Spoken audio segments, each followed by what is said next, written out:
En el día de hoy vamos a estudiar la serie de Fourier como una introducción al tema transformada de Fourier, aunque en honor a la verdad nosotros nos vamos a detener solo en la transformada rápida de Fourier. Una función, bueno, es periódica si existe un cierto número que se llama el período, tal que para todo x de su dominio se cumple que x más ese periodo me devuelve el mismo valor de x. Gráficamente lo que yo estoy diciendo es que una función es periódica si a partir de un cierto número el gráfico se repite infinitas veces. Con lo cual nos damos cuenta que en realidad si una función es periódica de periodo t, tiene infinitos periodos, porque si es periódica para t, también lo es para 2t, para 3t, para 4t, y si está definida sobre toda la recta real, entonces también para los valores negativos. La periodicidad de una función depende también de lo que nosotros estemos trabajando en señales. Hay pulsos o funciones rectangulares o sierras o de distintos nombres le dan que son funciones periódicas y que sus gráficos, digamos, son bastante regulares, por decirlo de alguna forma, como estos dos que tenemos acá. Bueno, una de las funciones más conocidas, porque la han trabajado muchísimas veces ustedes, como función periódica, es la función seno o las funciones trigonométricas en general, directas, digamos, circulares directas, y que su representación más amplia puede ser de esta forma, donde alfa es cierto número real y w, omega, como prefieran decir, es la frecuencia, que es 2pi sobre el periodo de la función, y eso me permite formar para distintos valores de la frecuencia, digamos, una familia de funciones sinusoidales. Ustedes se darán cuenta que el seno de t tiene un periodo, que el seno de 2t tiene otro periodo, que el seno de 3t tiene otro periodo y así sucesivamente. Bueno, la pregunta es, si yo sumo esto, ¿me dará una función de algún tipo en particular? ¿Puedo usarla? ¿Puedo hacer esa suma? Vamos a ver la gráfica de la filmina siguiente. Es difícil identificar aquí las tres funciones. El color violeta o púrpura, como prefieran llamarlo, corresponde al seno de t.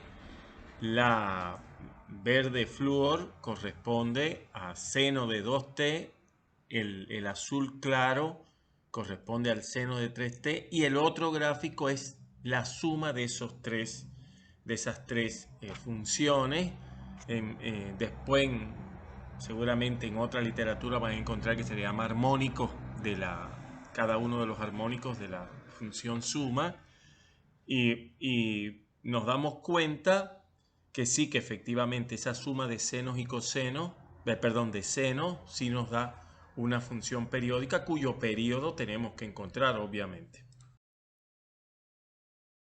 La pregunta que tiene importancia matemática y que es trascendental en la historia de la matemática es la que respondió Fourier, que en realidad viene, bueno, desde Euler, Lagrange y algunos otros matemáticos. Yo puedo representar una función periódica como una suma, ya sea finita o infinita, de funciones periódicas, de distintos periodos obviamente. Bueno, y eso trajo mucha controversia en las matemáticas, porque había quienes, incluso matemáticos muy destacados, que decían que eso era imposible y que además, ¿cómo puede ser que una función discontinua pueda representarse como suma de senos y cosenos, como veremos más adelante, que son todas funciones continuas? Es decir, había algo que los matemáticos no lograban entender, y era en realidad la noción de convergencia que involucra la serie de Fourier, que nosotros no vamos a estudiar, pero es una convergencia distinta a la noción de convergencia más fuerte en sucesiones y series de funciones, que es la convergencia uniforme. La serie de Fourier converge en media cuadrática. Solo les digo para que, digamos, tengan una noción que no hay una única noción de convergencia en sucesiones y series de funciones. Bueno, un espacio vectorial o espacio lineal sobre un cierto cuerpo, que en general es C, pero que en realidad nosotros después en los ejemplos y en las clases prácticas vamos a trabajar sobre R. Se define, es una estructura algebraica que se define sobre un cierto conjunto no vacío y, como les decía, con un producto exterior que tiene elementos de ese cuerpo, que son los escalares, ¿verdad? Y bueno, se define de esta forma y cumple estas propiedades. Lo sobrerayado acá, lo que estamos diciendo es que es la conjugada de este otro producto que está acá. ¿Qué consecuencias tenemos inmediatas de esta definición? Bueno, que para todo elemento del espacio, el producto del 0 por cualquier elemento da 0. Y bueno, y algunas consecuencias tanto por el producto por un escalar, que es la propiedad 3, digamos invertida, y la desigualdad triangular invertida, que es la 2 que está acá. Fíjense que en realidad el producto escalar, si E y el cuerpo es R, es ni más ni menos que el producto de dos números reales, eso que nosotros conocemos. Si además yo tengo un espacio de n dimensiones y pido que el producto escalar sea 0 solamente si x es 0, entonces, sí, solo si, perdón, es x es 0, entonces es el producto escalar clásico, sea E, R, que es el producto, digamos, escalar normal de dos números reales, o cualquier espacio de n dimensiones. Obviamente, si estoy trabajando con complejos, ya entonces voy a tener que involucrar la conjugada. Y en el caso de funciones, yo puedo definir, en este caso tengo funciones complejas de variable real, por eso es que pongo acá la conjugada de G, pero si es de R en R, no va, por supuesto, obviamente, la conjugada acá. Si estoy trabajando sobre el conjunto de funciones continuas, bueno, esto se cumple que el producto escalar de f por f es 0 solamente si f es exactamente 0. En el caso de funciones integrables, esta conclusión no es válida. Para un espacio, para un conjunto en el cual se definió, como decíamos, el producto escalar, tal y como lo vimos en la filmina anterior, entonces diremos que es un espacio pre-hilbertiano y pueden ser vectores en el sentido estricto de la palabra y pueden ser funciones como acabamos de ver acá. Y por supuesto hay una desigualdad muy importante, que es la desigualdad de Cauchy-Bunyakovsky, que la he escrito acá abajo y que ustedes seguramente la han usado en variadas oportunidades. Bueno, para obtener nuestros resultados con respecto a la serie de Fourier debemos definir dos conceptos: ortogonalidad y después vamos a ver la ortonormalidad. Bueno, obviamente diremos que un elemento del espacio es ortogonal a otro elemento si su producto escalar es 0. Es una propiedad simétrica, es decir, si X es perpendicular a Y es perpendicular a X.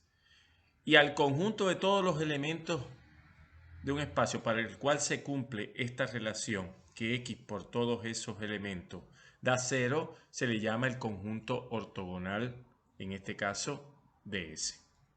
Donde, recuérdense que estoy en el mismo espacio vectorial E. Y hay un resultado que dice que sea X un elemento del espacio, entonces X pertenece al conjunto ortogonal de E si y solo si su producto escalar, o sea, de él por sí mismo, es 0. Bueno, a partir del producto escalar yo puedo definir la norma. ¿Qué es lo que es la norma de un vector? La longitud del vector.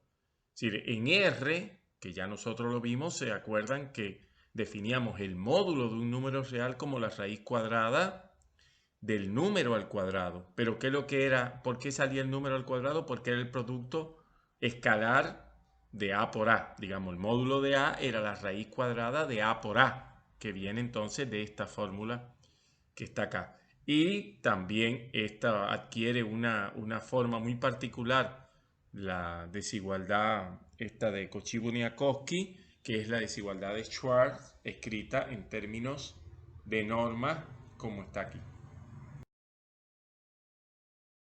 Bueno, usualmente los libros, digamos, los contenidos que uno verifica por ahí, te hablan de la serie de Fourier como una única expresión.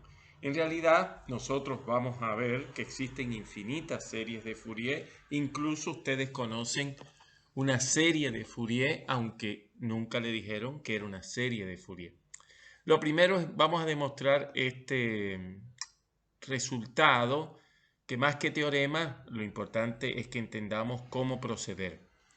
Bueno, bajo estas condiciones en las cuales la norma de x es distinta de 0 y la x e y dos elementos del espacio, entonces existe un único número c que está en el cuerpo, tal que y menos c por x es perpendicular a x. Bueno, por definición de perpendicular, que es lo que ya hemos llamado 1 acá, si son perpendiculares es porque es igual a 0 su producto escalar. Aplicando las propiedades del producto escalar, me queda, esto que yo tengo aquí es, el producto es que en el miembro izquierdo, y por x menos el producto escalar de cx por x.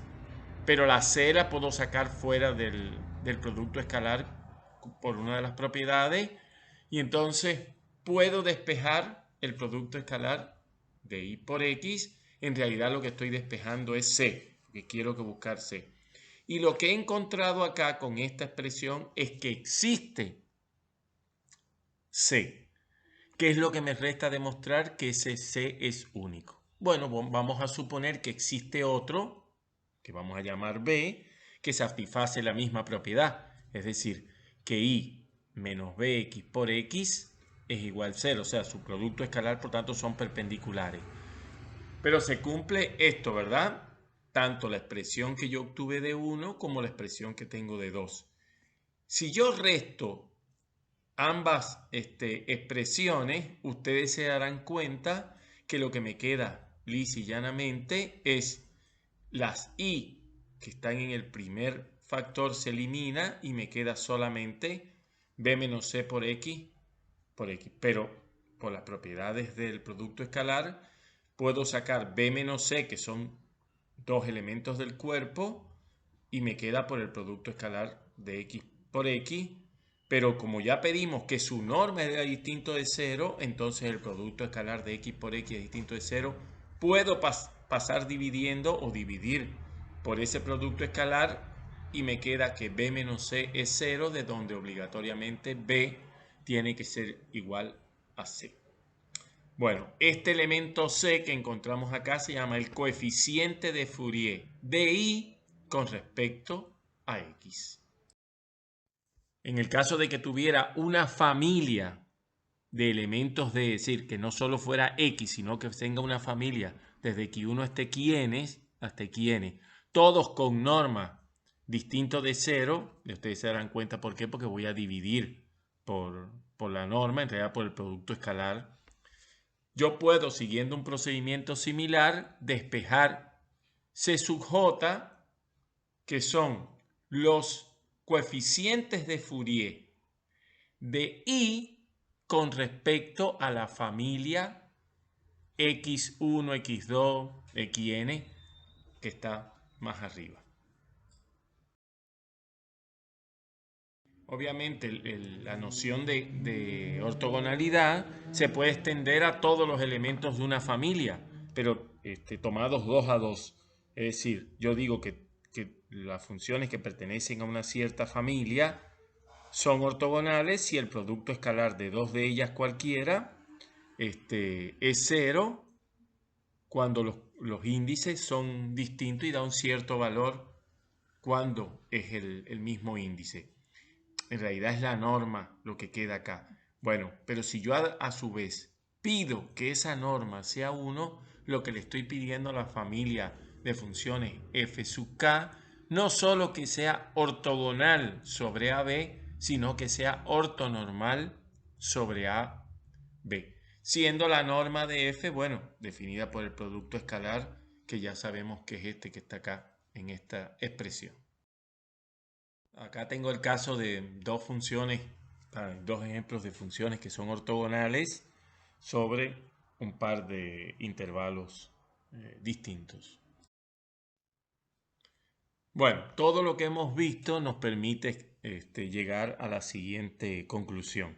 Sea E un espacio prehilbertiano. Recuérdense que prehilbertiano es un espacio donde hemos definido un producto escalar, ¿verdad? Y después definimos la norma en función del producto escalar, por tanto, pudiéramos llamar sea también un espacio normado, pero bueno, en general se escribe así. Si hay un espacio prehilbertiano, tengo una familia ortonormal ordenada y f un elemento del espacio. Y supongamos que f se puede escribir de esta forma. Bueno, entonces c sub n son, bueno, yo puse es, pero cada uno de los c sub n es el coeficiente Fourier de f respecto a f sub n.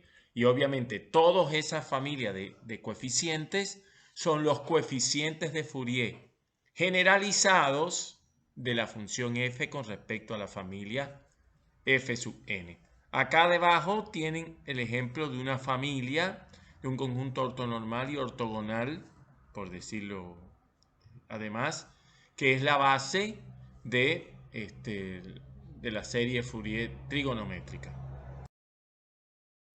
Y bueno, este es un ejemplo de desarrollar la función idéntica en serie Fourier trigonométrica sobre el intervalo menos pi. Bueno, fíjense que en realidad, algo que les quiero decir, A sub 0 es el averaje, el promedio de la función sobre el intervalo que estamos desarrollando. Bueno, después se calculan cada uno A sub n, b sub n, y la serie de Fourier está escrita en la filmina siguiente y además está representada gráficamente. Como les decía, esta es la serie de Fourier, ¿verdad? Y acá tengo las aproximaciones, está la función. Fíjense que para 3 términos, que es la curva roja, se aleja, digamos, antes de llegar al final, o sea, es una aproximación, pero la oscilación alrededor de la función no es tan buena.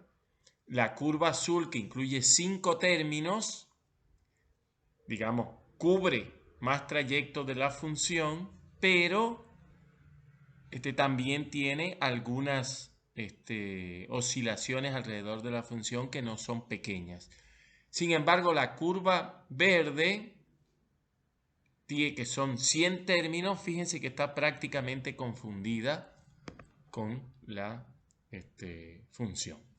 Es decir, con esto, bueno, pueden ver otras expresiones para la serie Fourier, pero esto es lo básico que queríamos ver en el día de hoy.